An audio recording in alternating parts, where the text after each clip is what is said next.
A chegada do Paquetá é muito mais importante do que o Campeonato Carioca, né? Isso aí, para mim, é bem evidente, porque não é o Campeonato Carioca que o Flamengo quer ganhar, né? Se der para ganhar, ganha, não dá, não ganha, não vai ganhar. O Flamengo está virtualmente eliminado da competição. O problema do torneio da morte é que você tem que fazer 2 ou 3 jogos com profissionais para garantir uma pontuação que não o coloque em último, porque é um quadrangular de turno e retorno, 6 jogos, e o último colocado vai para a segunda divisão.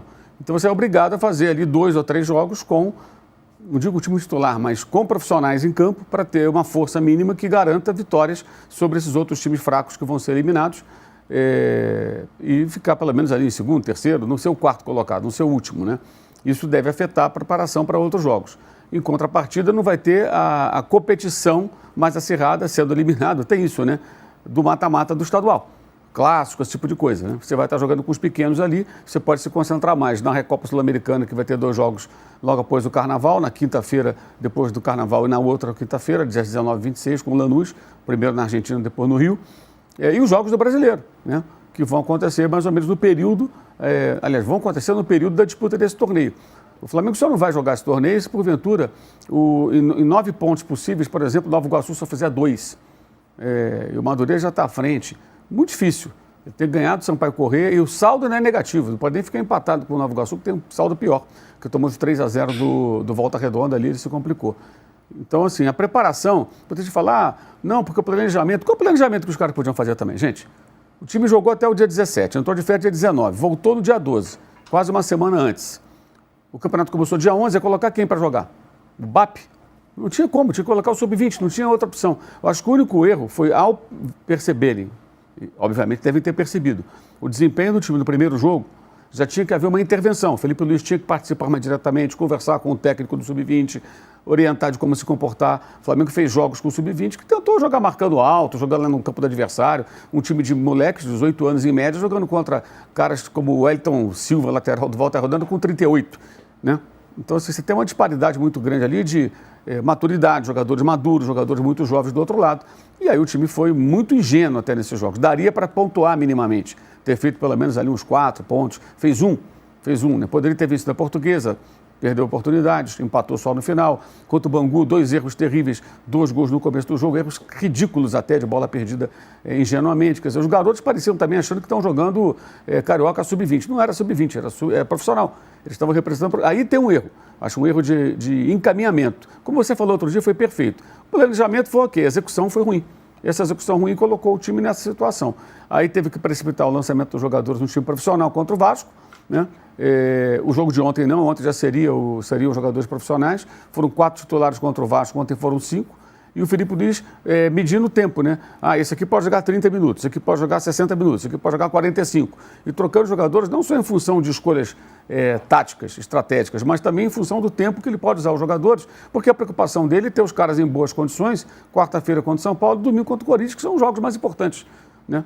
Então, não tinha muito para onde correr. Acho que o único erro foi durante esses 3 jogos aí. Aí poderiam ter feito. E ontem, assim, o Léo Ortiz, claramente, totalmente sem ritmo, errando como nunca. Ele errou 4 saídas de bola no primeiro tempo. 4, assim, coisa que ele não erra. Ontem, aí na quinta, já no segundo tempo, gol do Fluminense. Depois errou mais uma ainda. Assim, erros assim terríveis. Percebe claramente um cara sem ritmo de jogo, fora de forma técnica, errando o que não costuma errar. E eu acho que aí também tem uma falha, que é a insistência num passe muito vertical, muito forçado, quando você vê que a bola não está entrando. Porra, cara, então evita. Vai na água. Tenta, gramado, exato, o gramado pesado. Teve uma que ele matou no peito no primeiro tempo, a bola parou na poça, pô. Então, assim, cara, o gramado está pesado. Mesmo depois de ter voltado, foi uma chuvarada muito forte, a grama ainda estava pesada e a bola, às vezes, você vê que ela não rolava na mesma velocidade naquele piso, porque de fato foi uma chuva, só não foi tão forte quanto aquela da Supercopa do ano passado, Botafogo e Flamengo lá em Belém, aquela foi pior ainda, né? E o jogo nem parou naquela ocasião, ontem teve que parar. Mas, enfim, e agora o mais preocupante nisso tudo, a única coisa que eu acho que gera preocupação, são os 9 milhões de euros colocados no Emerson Royal. O Emerson Royal, no primeiro gol, assim, tem um erro do Léo Ortiz. A bola é jogada para o Serna, ele nem compete, ele nem aposta a corrida com o jogador do Fluminense. Ele vai no trote. A jogada é toda nas costas dele. E o último gol do Fluminense, segundo gol, é só ele sair da bola. A bola bate nele, dá uma assistência para o John Kennedy. Tem lá o Varela dando condição também, então tem outros erros. Mas, pelo amor de Deus, né? Assim, ele fez um jogo até razoável, bom, em alguns momentos contra o Vasco. mas é um jogador que até agora não apresentou nada. Ele tem muito mais currículo do que o futebol e ele tem conseguido ser um Rodinei piorado. O Rodinei é aquele que no ataque até era um bom jogador, na defesa era um desastre, um horror. Ele consegue ser pior. É um negócio muito preocupante, 9 milhões de euros colocados num jogador que até agora não apresentou nada, mas nada, nada, nada. Por isso que eu pergunto, 41 milhões do Paquetá é caro. Acho que caro são 9 do Emerson Royal, porque você não tem retorno técnico, o jogador ainda voltou das férias antes. E assim, foi mais uma atuação defensivamente muito, muito ruim. Os erros que ele comete são erros assim inaceitáveis para um jogador profissional que jogou na seleção, jogou na Premier League, jogou no Milan, meu Deus.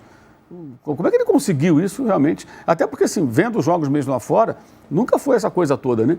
E mesmo aqui no Brasil, a gente parte do princípio de que o cara que faz algum sucesso lá fora, que ele consegue se encaixar, muito, muito mal. No mais, uma disparidade muito grande que tem, né, de comparação Flamengo e Vasco e Fluminense e Flamengo, né? Você vê nos últimos 35 jogos Flamengo e Vasco, 20 vitórias do Flamengo, 2 do Vasco. Os últimos 35 Fla-Flu, 13 para cada lado. Aí você pega os últimos 20 jogos Flamengo e Vasco, são 2 vitórias do Vasco, acho que 13 do Flamengo, algo assim. E no Fla-Flu, aí são 8 vitórias do Flamengo, 6 empates e 6 vitórias do Fluminense. Então há um equilíbrio nos jogos entre Fluminense e Flamengo que mostra como é bizarra a forma como o Vasco perde o Flamengo. Né? Porque a gente falou muito isso depois do jogo da quarta-feira passada. É bem esquisito. O Fluminense compete com o Flamengo, apesar da disparidade financeira. O Vasco não consegue. E ontem o Fluminense venceu a segunda seguida, a terceira vez que o Felipe Luiz perde o Fluminense. Perdeu uma com o Mano Menezes, uma no Brasileiro com o Zubeldia e agora com o Beiras, que é o auxiliar do técnico argentino. O São Paulo não ganhava nada, né? O São Paulo não ganhou nenhuma. Ontem ganhou do Flamengo. Aí, ó, o Fluminense desmente as teses do Tironi, né? Hã? O Fluminense desmente a sua tese. Qual? É o do domínio completo do planeta. Não, mas calma, eu nem tava nem Não, mas ele falou 35 jogos, retrospecto. Sim. Aí, ó, tá aí o equilíbrio do Fla-Flu desde 2025. Carioca, de baixo para cima. No Carioca 25 perdeu na final, né? Depois 0-0, depois 1-0. O Flamengo foi campeão estadual, brasileiro 1-0. No brasileiro 2-1 e no Carioca agora 2-1. O 2-1 lá da derrota foi exatamente esse que o Mauro falou do ano passado. Quanto você falou aqui do Paquetá? Qual é o valor? 41 milhões 250 mil euros. Tá fácil, 41 milhões. Está praticamente fechado. Praticamente fechado. Muito próximo. A questão que está pegando desde ontem é a forma de pagamento. Até os jornalistas ingleses lá estão na frente algumas horas, né? Agora pela manhã já estavam também reforçando que a ideia lá, o que se comenta é que o negócio vai sair a qualquer momento. Talvez hoje, amanhã, mas a tendência é que seja logo fechado o acordo. As vitórias do West Ham tornaram... Sem o Paquetá? Sem o Paquetá, mais viável o acordo, porque eles não queriam liberar. Na verdade, o dono do clube não queria liberar o jogador, né? O técnico já meio que... O técnico quer que libere nessa altura, porque ele sabe que não pode contar, o jogador não quer ficar, e o dinheiro é fundamental para contratar jogadores. Uhum. E a janela na Inglaterra fecha dia 2 de fevereiro, então ele tem que contratar jogadores para melhorar o time. O time tomou gol em todos os jogos. Agora mesmo, sábado, ganhou do Sunderland, estava 3-0, dominando completamente, tomou um gol. Né? Um gol, assim, são as falhas graves, então... me parece que o próprio dono deve ter percebido que o melhor para eles é pegar essa grana e poder contratar jogadores. Agora, tem um detalhe que eu acho o seguinte, com o Campeonato Brasileiro começando, a gente não pode ignorar isso. No meio do estadual, quem quer brigar pelo Campeonato Brasileiro para valer, tem que se preparar, tem que se programar e tem que esquecer o estadual. Uhum. Não dá, não tem como. Eu acho que isso vale para o Flamengo, para o Palmeiras, para o Cruzeiro. O Palmeiras vai chegar no momento amanhã ou depois que ele vai enfrentar isso também.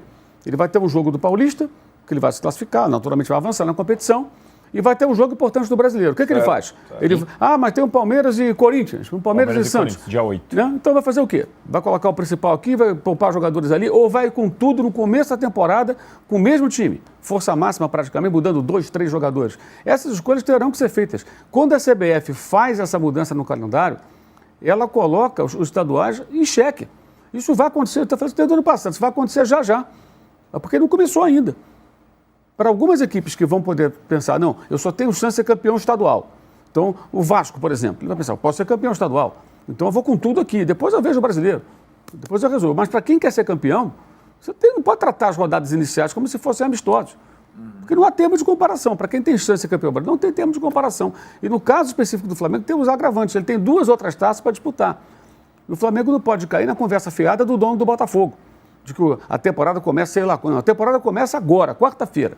quarta-feira, Campeonato Brasileiro. E o Flamengo tem domingo uma taça, não é mais importante do mas é uma taça, então o Flamengo-Corinthians. E no dia 19 de fevereiro, depois no dia 26, 2 jogos que valem uma taça internacional. E, por exemplo, a premiação do Carioca é mais ou menos a premiação da Supercopa. Você ganha um jogo, você ganha um troféu e você ganha uma premiação que é equivalente do Campeonato Carioca. Então não tem como, você tem que descartar alguma coisa. O problema é não se classificar, que é vergonhoso. Ficar jogando torneio da mão, isso é vergonhoso. E, como eu falei, teve um erro ali no encaminhamento, no acompanhamento. Me pareceu à distância, que eu não estou lá dentro, nem no dia a dia, que deixaram o sub-20 nas mãos do técnico, lá o Bruno Pivetti, aí toca aí.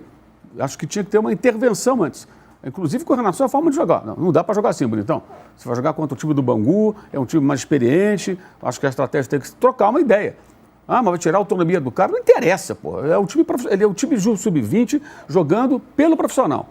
Quando é o brasileiro sub-20, Copa do Brasil sub-20, Carioca sub-20, torneio, sei lá, daquele do sub-20, aí ele manda, faz o que ele quiser. Agora, representante profissional, o técnico profissional e o diretor esportivo, que é o senhor Boto, que é um cara com viés técnico, tinham que participar diretamente.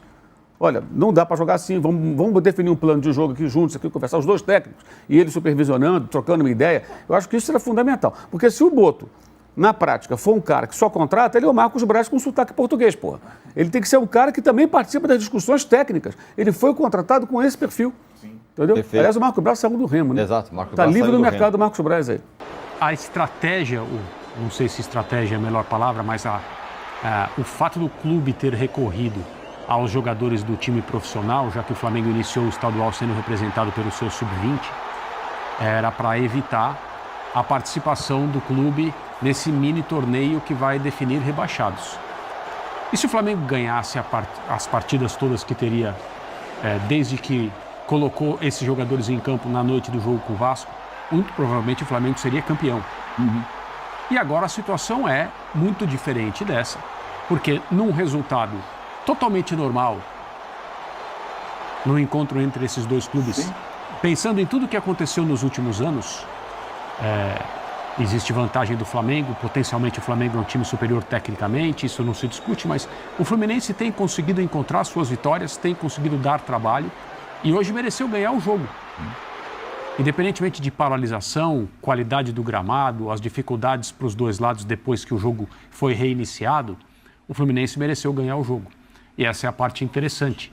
Interessante no sentido de o que vai acontecer agora. Porque também não era uma garantia de que com os jogadores titulares mal preparados, e quando eu digo mal preparados, eu não estou fazendo crítica a ninguém, a absolutamente zero pessoa.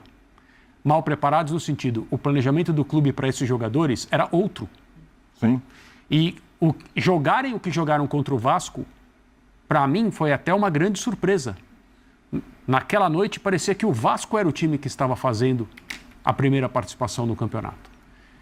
E, é claro, eram vários jogadores do Flamengo naquela situação e o Flamengo controlou o jogo totalmente, também venceu com amplos méritos. Hoje, a vitória do Fluminense cria essa situação. Falta uma rodada e nós estamos diante de uma extrema possibilidade desses jogadores que estavam sendo preparados estrategicamente para o que vem do calendário, que é importante do ponto de vista esportivo, tudo que não se chama campeonato estadual, agora eles vão jogar.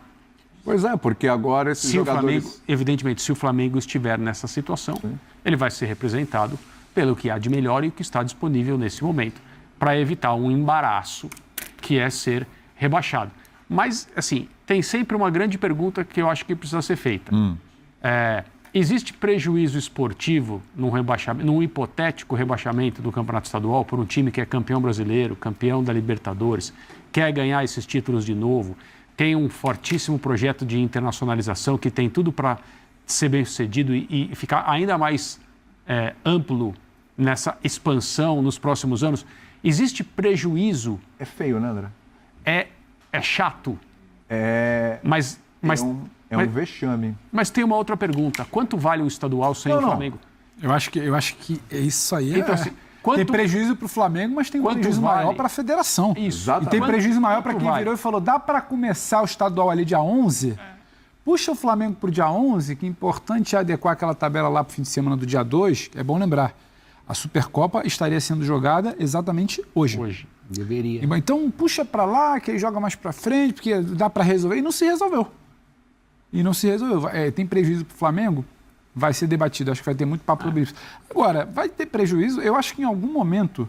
Desculpa até atropelar. Não, vai lá. O Marra, o Celso, o André, e você. Boa noite. Em algum momento vai ser necessário repensar o que está sendo feito. Porque a gente está falando aqui a partir de uma situação que é nova até para a gente. Desde que a gente tem um campeonato brasileiro de pontos corridos, a gente está falando dessa nova era, desse século para cá, a gente nunca viu um campeonato brasileiro começando em janeiro, começa em janeiro, meio de semana agora, janeiro ainda, e batendo data com esse de campeonato estadual. E a gente ainda não tinha visto essa coisa de não ter um mês, apesar de todas as loucuras e puxa para cá. E todo mundo em algum momento achou, vai demandar um sacrifício para ajuste, mas estamos fazendo o que todos queriam, que era reduzir datas de estadual. Mas como? Então está se mostrando que não necessariamente é algo assim, e não estamos aqui protegendo o Flamengo, mas quando a gente chega debatendo que um grupo, um clube da qualidade do tamanho do Flamengo está em risco, e o risco é grande, tá, William? Porque só para repassar aqui... Quer fazer conta já? Não, eu vou passar um cenário. Bora. Caem 2 times de cada grupo do Estadual do Rio, e a coisa é tão assim, acelerada, o Flamengo só tem mais um jogo a fazer. Eu considero que o Flamengo vai ganhar do Sampaio Corrêa e vai chegar a 7 pontos. Só que o Nova Iguaçu, o Maricá, eu acho que pode acabar sendo um dos times ali pro quadrangular do rebaixamento. E aí fica uma briga Flamengo, Nova Iguaçu, Madureira e Boa Vista. O Nova Iguaçu tem 3 jogos, que a gente está vendo aí, ó. O Nova Iguaçu tem 3 jogos para fazer 4 pontos. Ele joga contra Volta Redonda, Bangu e Portuguesa. Não é inimaginável o Nova Iguaçu conseguir isso. O Madureira tem 3 jogos para fazer talvez 2 pontos. Ele joga contra a Portuguesa, Volta Redonda e contra o Vasco, um pouco mais difícil para ele. O Boa Vista tem 2 jogos para talvez, a gente ainda não sabe, está jogando nesse momento contra o Vasco, fazer 2 pontos. Então, o Flamengo é quem está em situação pior e mais delicada. Assim, o Boa Vista, pontos. Se ele fizer mais um pontinho só, ele vai a 8, o Flamengo já não pega mais. Exatamente, já complica. Só. Então, assim, é legal para o rival, sabe, tirar um sal, é legal para a gente debater aqui. Agora, se esse campeonato chegou nesse momento que o Flamengo está correndo risco e ganhar do Vasco e perder para o Fluminense, absolutamente do jogo. O Fluminense hoje, inclusive, soube ser mais letal. Quando teve uma bola, teve qualidade, não foi só a saída errada do Léo Ortiz, porque tem qualidade para aproveitar o raro erro de sair para o Flamengo. Você tem uma boa transição, uma tabela rápida, acionar um cara de qualidade para finalizar. Isso é do jogo, ganhar do Vasco e perder para o Fluminense. Agora, o modelo que se desenhou, eu acho que tem muito do que o André falou, você perguntou, vai ter muito prejuízo também ao campeonato. Um campeonato sem o Flamengo vende menos, tem menos atrativo, se o Flamengo inventar que não quer jogar, então... E é bom falar também, só para trazer para um aspecto mais realista. Desse quadrangular só cai um. É muito pouco provável que o Flamengo seja esse rebaixado. Só que a questão é de calendário. Onde o Flamengo talvez pudesse fazer um jogo de mata-mata e fosse eliminado e não tivesse dano, ele vai ter que fazer 6, porque tem outra explicação também nesse novo calendário. Acelerando um processo. Claro, e vai ter que... Quando a FERJ desenha, outra federação estadual, ela desenha um torneio de rebaixados ali e tal, ela pensa, olha... Devem ser 4 times de menor investimento. Vou até dar um pouco mais de data, vou até dar um pouco mais de bola rolando, vou até dar um pouco mais de calendário para quem pouco tem. E aí você faz ida e volta para quadrangular que rebaixa só um. E aí você faz mata-mata com jogo único, como é o caso do Campeonato Carioca, porque o mata-mata é jogo único para poupar calendário dos grandes. Então, olha a situação. Não acho que o Flamengo vai jogar os 6 jogos do time principal. Talvez vai jogar um, pontuar e depois ficar vendo como é que fica. Mas, cara... É de se repensar a estratégia do Flamengo, que já teve que recalcular a rota, mas também a estratégia desse novo calendário do futebol brasileiro. Isso também tem que ser falado. Não só essa coisa, nossa, Flamengo, ameaçado de quadrangular. E esse modelo que a gente está falando em Santos, que vai ter que ter cuidado para não cair, São Paulo que vai ter que cuidar. Está passando pano para os grandes? Não. Tem erro de Flamengo de planejamento, tem erro de Santos de planejamento, tem erro de São Paulo de planejamento. Mas também tem o erro de que a gente está aqui falando em 25 de janeiro, a Copinha acabou hoje, a gente nem falava de futebol, e a gente está falando de rebaixamento, sabe? Então também tem algo a ser debatido de forma mais ampla.